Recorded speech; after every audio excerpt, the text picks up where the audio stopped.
Buongiorno a tutti, intanto.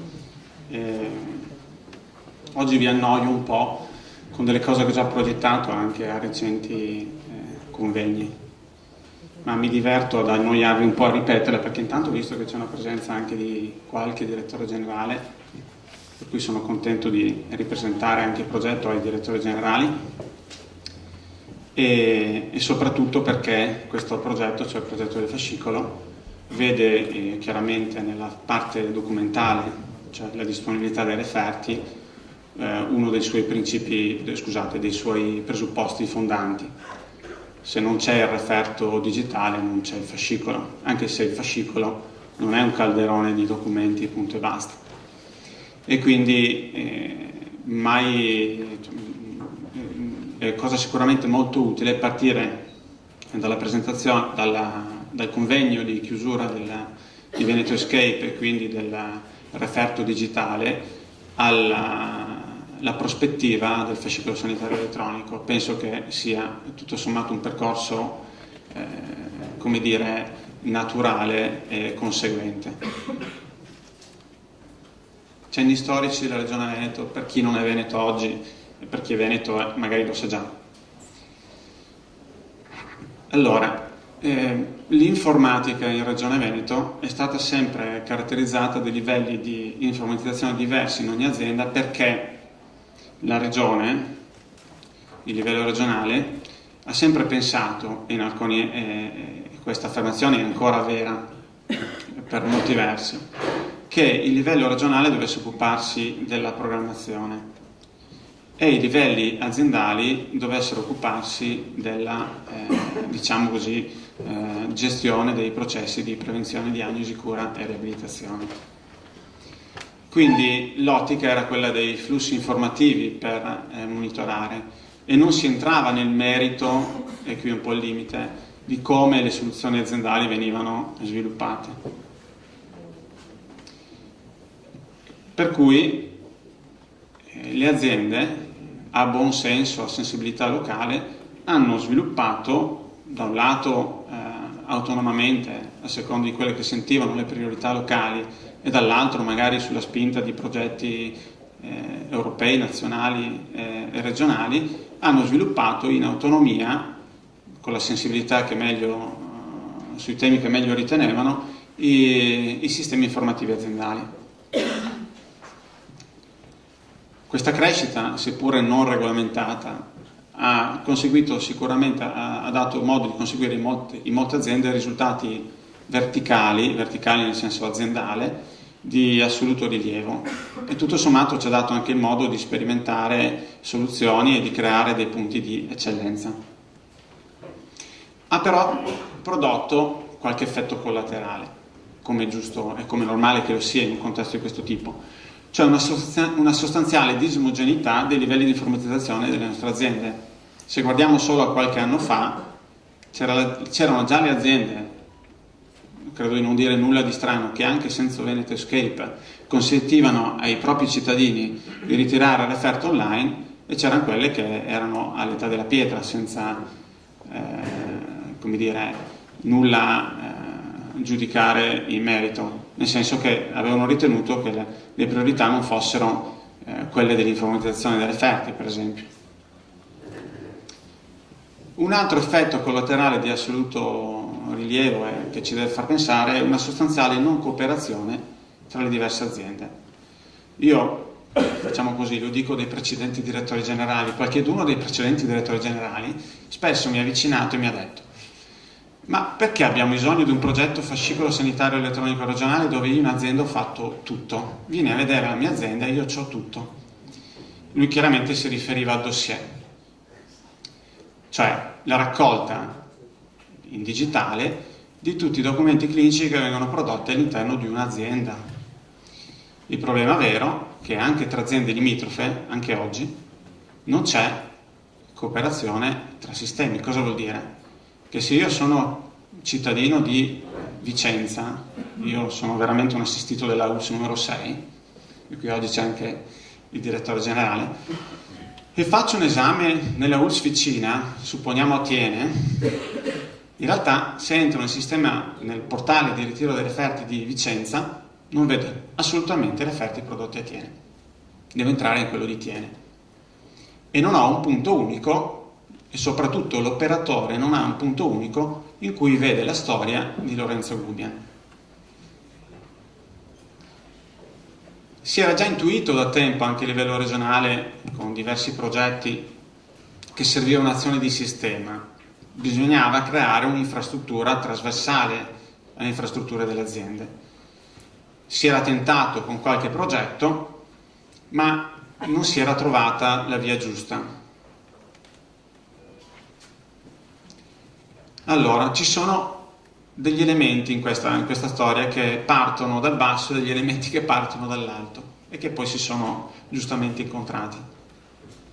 Come recentemente anche ho potuto sentire direttamente dalle parole del dottor Dario, nel 2005 le aziende sanitarie hanno fondato un consorzio di telemedicina che era sostanzialmente basato sul fatto che in alcuni progetti abbastanza importanti di livello europeo le aziende si erano trovate bene nel mettere in comune le risorse e cooperare per il raggiungimento dell'obiettivo.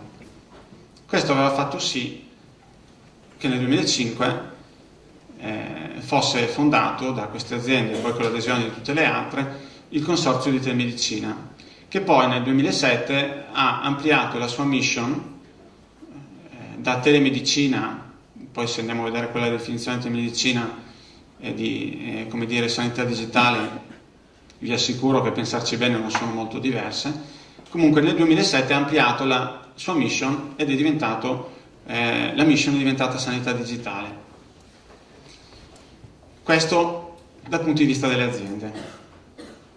A dicembre del 2010 la giunta regionale del Veneto con la DGR 3140 per la prima volta ha assegnato degli obiettivi specifici nell'ambito dell'informatica ed è curioso leggerli, perché se prima vi siete ascoltati la presentazione di Veneto Escape che parla di firma digitale e digitalizzazione dei referti e guardate i primi due obiettivi, e guarda caso sono la firma digitale e la digitalizzazione dei referti. Il registry repository, che è il B3, è uno degli elementi fondamentali per la registrazione in azienda, la memorizzazione in azienda dei referti, e poi ce ne sono una serie di altri di diversa derivazione. Un altro obiettivo abbastanza importante era la 6, perché senza un'anagrafe unica regionale di riferimento parlare di un progetto di fascicolo senza un'architettura di anagrafe è abbastanza dura. È stata la prima volta, voi vedete l'obiettivo B7, quello in grigetto, è flussi regionali nazionali. Prima gli obiettivi, prima della 3140, gli obiettivi di informatica erano i flussi, che, viva Dio, oggi sono ancora l'elemento fondante per le analisi, per la programmazione e per tutta una serie di altre attività. Ma per far cooperare le aziende i flussi da soli non bastano. Per fare il fascicolo sanitario elettronico i flussi da soli non bastano. Nel 2011 e nel 2012, per effetto degli obiettivi e una coscienza di sistema che va via via maturando, le aziende hanno lavorato per colmare i gap fra i vari sistemi e per porre delle condizioni minime di omogeneità sul territorio. Questo sia dal lato dell'obiettivo fascicolo, ma anche dal lato servizio ai cittadini. È brutto pensare che se sono un cittadino dell'azienda X posso ritirare i referti online e magari avere tutta una serie di altri servizi, e se sono un cittadino dell'azienda Y non posso farlo. Tutte le esperienze progettuali, e questo è stato non l'abbiamo scritto da nessuna parte, ma è stata un'evoluzione naturale, sono state fatte convergere verso una visione unica di sistema. Non a caso un progetto che nasce come un progetto finanziato, se volete, che non coinvolgeva direttamente le direzioni generali come obiettivi dati dalla regione, come Veneto Escape, si incontra con quelli che sono gli obiettivi dati dalla programmazione regionale. Questa è convergenza. non stai facendo una cosa per i progetti e un'altra per gli obiettivi, stai lavorando alla stessa architettura. A questo punto, maturate queste esperienze, con la delibera di giunta regionale 1671 si è sostanzialmente fatto partire un altro importante progetto, direi il progetto fondamentale per la sanità digitale dei prossimi anni, appunto quello del fascicolo sanitario elettronico. È curioso vedere anche come viene gestito questo progetto, anche perché nelle slide precedenti del dottor Scanapieco ho visto un organigramma, qui ne presenterò un altro che però ci assomiglia molto. Intanto, che cos'è il progetto e quali sono gli ambiti di azione del progetto? Il coinvolgimento della Regione, delle aziende e di Arsenali in un accordo quadro. È un progetto finanziato dalla Regione Veneto perché è un obiettivo che si è data la Regione Veneto, ma che richiede la cooperazione col livello aziendale, una fortissima cooperazione col livello aziendale e una collante per tenere insieme tutto il progetto. Durata prevista del progetto 36 mesi, se ce la facciamo. 3 anni non sono tanti per un progetto di questo tipo, sono pochi. Un budget di 12 milioni di euro. Che cosa finanzia il budget? Anche questa è una domanda che spesso emerge dai colleghi delle aziende e anche da qualche direttore generale. Il budget finanzia l'analisi dello stato attuale delle aziende, la stesura delle specifiche di progetto, poi vediamo anche gestite come, in quale organigramma, con quale organizzazione, la stesura delle specifiche di progetto, degli standard della documentazione per il punto d'arrivo, il to be, il monitoraggio e la verifica degli stati di avanzamento in ogni singola azienda e il labeling, cosa abbastanza importante, delle soluzioni software sviluppate dagli attori, tanti, che partecipano al progetto.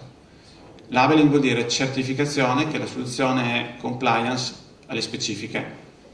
Non è solo un labeling di servizi sviluppati, è un labeling anche, qualche volta abbiamo scoperto nel corso del cammino, anche dei comportamenti proprio specifici delle interfacce software. Poi faccio qualche esempio più avanti per essere più chiaro. E soprattutto c'è anche una parte di certificazione di infrastruttura di sicurezza che avrà un peso abbastanza rilevante nella gestione del progetto. L'organigramma, per quello dico, assomiglia a una gestione proprio, un organigramma per la gestione dei progetti. Vi è un'unità di regia, l'unità di regia è una unità regionale. È curioso, siccome l'unità di regia deve controllare anche il lavoro di Arsenal, non ha nessun membro di Arsenal all'interno. L'unità di regia, oltre a controllare chiaramente il lavoro che viene svolto dai tavoli che stanno sotto, prepara poi i documenti che verranno formalizzati dal mio dirigente in questo caso e che renderanno le specifiche di progetto valide sul territorio regionale. Immediatamente sotto c'è quello che abbiamo chiamato tavolo di sanità elettronica regionale. Il tavolo di sanità elettronica regionale vede la partecipazione di tutte le aziende, dei sistemi informativi, il referente dei sistemi informativi individuato dal direttore generale per ogni azienda. È un momento di condivisione totale, di discussione, di qualche baruffa in senso buono, di quello che fanno i tavoli sotto. Il tavolo immediatamente sotto, quello che vedete indicato come GDL FSE, Gruppo di Lavoro Fascicolo Sanitario Elettronico Regionale, voleva essere, qui lo dico sempre perché mi piace, voleva essere in realtà in gergo chiamato il gruppo ristretto. Avevo chiesto la partecipazione di almeno un referente dei sistemi informativi per ogni provincia, quindi dovevano essere 7. L'adesione era volontaria, 14. 14 abbiamo detto funziona perché quello deve fare, cioè deve decidere cose in maniera un po' più veloce anche del tavolo sopra. Funziona, e finché funziona lo lasciamo così, guai toccarlo. I gruppi di lavoro operativi che vedete sotto sono tematici e sono molto specifici. Per darvi un esempio, catalogo unico del prescrivibile, coordinamento dei fornitori e labeling, assessment ICT delle aziende, sicurezza, anagrafe, farmacie. Sono molto specifici. Dopo vi faccio vedere un esempio di quello che producono i gruppi. Chiaramente ha un comitato strategico che credo che sia ancora in via di definizione, abbiamo aspettato anche la rinomina dei direttori generali prima di definire il comitato strategico, idem per il comitato scientifico. Credo che a breve dovremo anche fare delle proposte e trovare la composizione. La strategia di tutti i progetti di questo tipo può sembrare banale, ma la ripetiamo: cooperazione tra diversi livelli, aziendale, regionale e nazionale, condivisione delle istruzioni attraverso un percorso strutturato tra azienda e regione, l'organigramma che abbiamo visto prima, definizione di standard di cooperazione sul territorio regionale, certificazione e labeling delle soluzioni software. Questo anche si basa, soprattutto l'ultimo elemento, la certificazione, su errori fatti in precedenti progetti, di cui una volta ci caschiamo, la seconda proviamo a evitarlo. L'abbiamo ritenuta fondamentale, per questo l'abbiamo sottolineata all'interno delle attività di progetto. Ambisce a diventare uno strumento per gli operatori e che ci aspettiamo soprattutto che venga validato dagli operatori. Ambisce a diventare uno strumento per i cittadini. Questo credo che fosse ovvio anche negli interventi precedenti. Gli strati tecnologico-organizzativi della cooperazione che abbiamo individuato, qui posso anche andare brevemente a spiegarli, sono gli stessi più o meno che venivano ricalcati prima nei gruppi di lavoro, ma in realtà i gruppi di lavoro sono un po' di più poi. Dovremmo probabilmente fare una riflessione, forse rimettere mano anche allo strato di connettività. I numeri dei documenti clinici che vengono prodotti, o anche delle prescrizioni, in Veneto sono 60 milioni, e quindi della messaggistica che moltiplica per fattori 2, 3, 4, dipende dal contesto e dal tipo di percorso che segue, sono veramente importanti. Quindi molto probabilmente una revisione critica dello strato della connettività, cioè o banda per fare quello che vorrei fare. Voi pensate solo quando dovremo trattare il problema di mettere nel circuito le immagini. Sarà un problema abbastanza grosso da affrontare.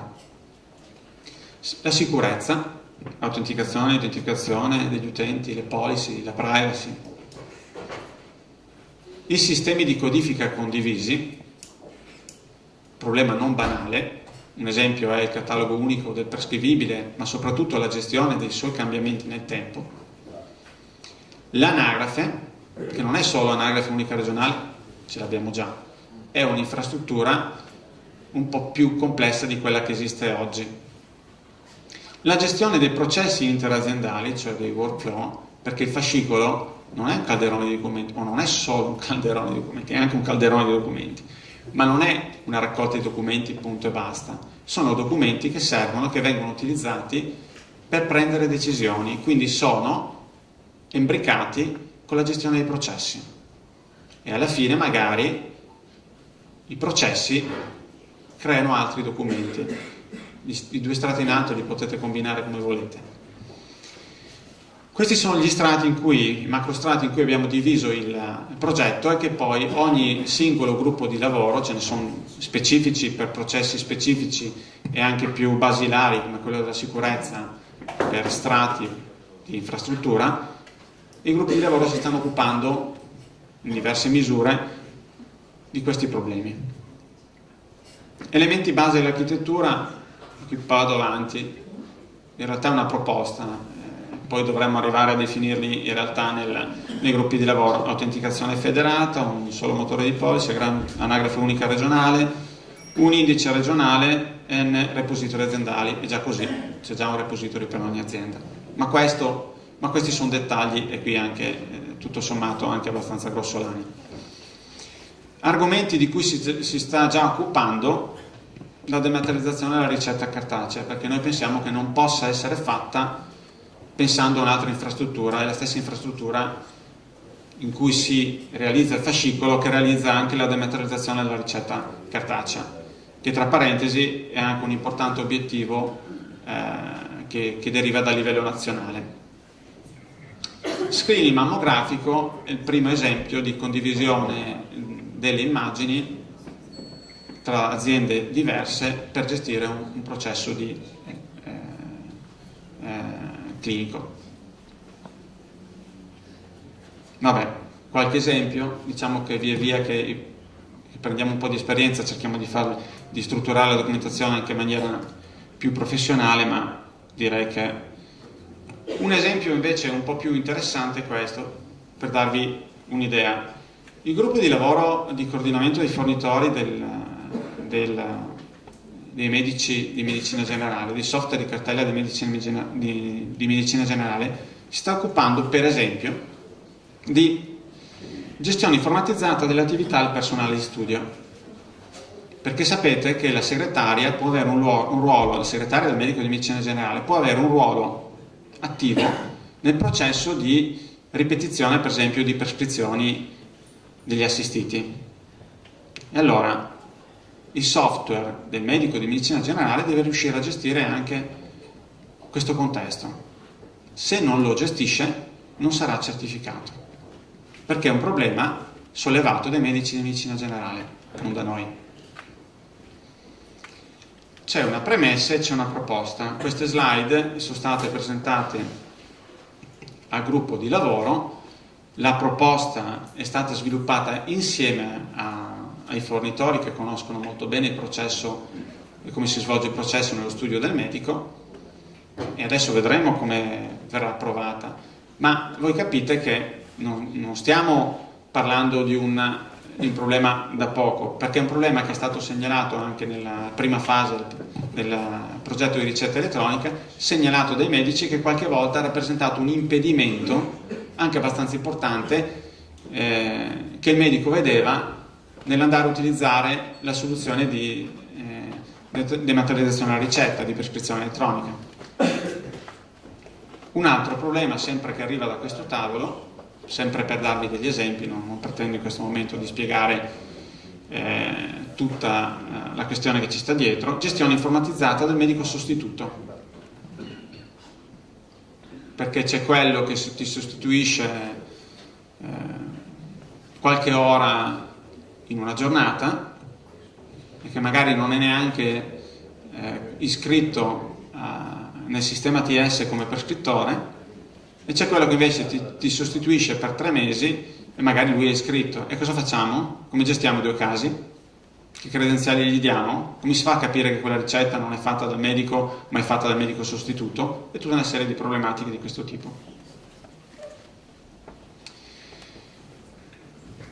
E molto interessante oggi, sono stati molto interessanti gli aspetti che sono emersi nelle presentazioni precedenti. In particolare io vorrei ricordare ai colleghi e ai direttori generali presenti, ma in generale a tutti quelli che si muovono in sanità, che esiste una differenza fra definizione di sistema informatico e di sistema informativo. Il sistema informatico sono i software, sono le risorse informatiche che utilizziamo come supporto ai processi.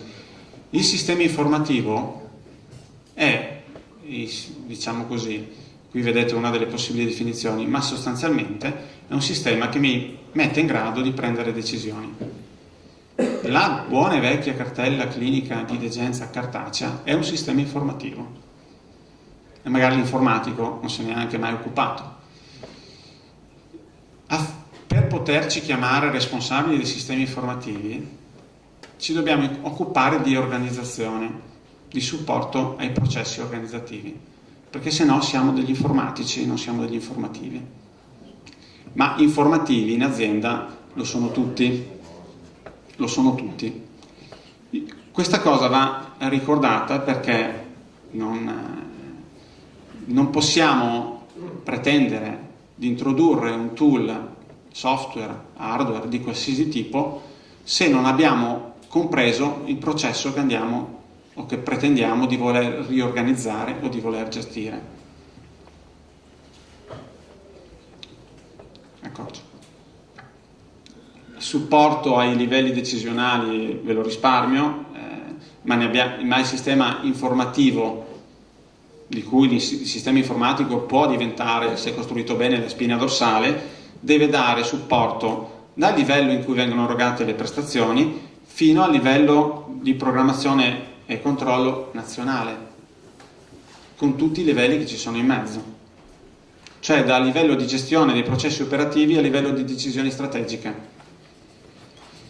Tanto è vero che il fascicolo sanitario elettronico ha 3 principali finalità: processi di cura, la ricerca e processi di governo e controllo. Altro elemento fondamentale affinché il progetto non muoia, come diceva il dottor Scannapieco, ma sopravviva nel tempo. Lui lo vedeva da un punto di vista olistico, io lo provo a esprimere da un punto di vista riduzionistico. Non si può, per finalità che non siano quelle di cura, introdurre nel sistema la registrazione di informazioni che non servono agli operatori. Magari non esattamente l'operatore che sta gestendo il caso, all'operatore che verrà dopo, va bene, ma non per bisogni informativi superiori se questi non hanno un riscontro nelle gestioni di tutti i giorni, perché sennò il risultato sarà che il progetto fallirà. Serve? È un bisogno reale soprattutto del processo di prevenzione, diagnosi, cura e riabilitazione del cittadino? Funziona. Non serve? Non funziona. Concludendo, noi ci auspichiamo, ma come avete visto bene dobbiamo essere sempre più informativi e sempre meno informatici, che la sanità digitale migliori sensibilmente la gestione dei processi di prevenzione, diagnosi, cura e riabilitazione dei nostri cittadini. E questa è la scommessa. Grazie.